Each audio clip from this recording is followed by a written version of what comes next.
Maduro Venezuela అధ్యక్షుడికి Trump warning ఇస్తాడు. నువ్వు ఇమ్మీడియట్‌గా దేశం వదిలిపో. నీ దేశాన్ని నేను తీసుకుంటాను. నీ దేశంలో ఆయిల్ వనరులను నేను దోచుకుంటాను. ఎందుకంటే నువ్వు డ్రగ్స్ అమ్మిస్తున్నావు అన్నటువంటిది.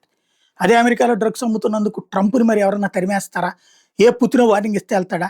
ఎళ్ళడు. కానీ పెత్తందారితనం, పెద్ద దేశం, బోలెడన్ని ఆయుధాలున్నాయి. వెనిజులా చిన్న దేశం.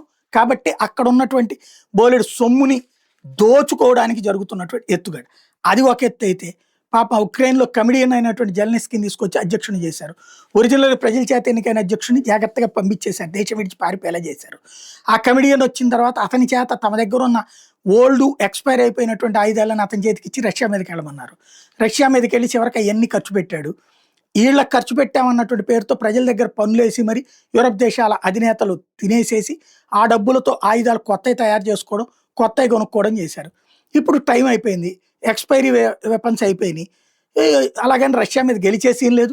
రష్యాని ఆక్రమించుకోగలిగిన దమ్ము యూరప్ దేశాలకు లేదు. కాబట్టి ఇప్పుడు ఉక్రెయిన్‌ని పడుకోబెట్టాలి. ఉక్రెయిన్‌లో ప్రజలు 1,00,00,000 మంది నిరాశ్రయులయ్యారు. దాదాపుగా 50-60 లక్షల మంది ఏమైపోయారో కూడా తెలీదు. ఇప్పుడు అక్కడ ప్రజల్లో తిరుగుబాటు వస్తోంది కాబట్టి, యుద్ధం అనవసరం అనుకుంటున్నారు కాబట్టి, ఇప్పుడు రూట్ మార్చేశారు. యుద్ధం ఆపేయమంటున్నారు. ఆపేస్తే జెలెన్స్కీని ఉరేస్తారు పబ్లిక్. అందుకని అతను ఆపనంటే, నువ్వు ఆపకపోతే మేము ఉరేపిస్తామని చెప్తున్నారు.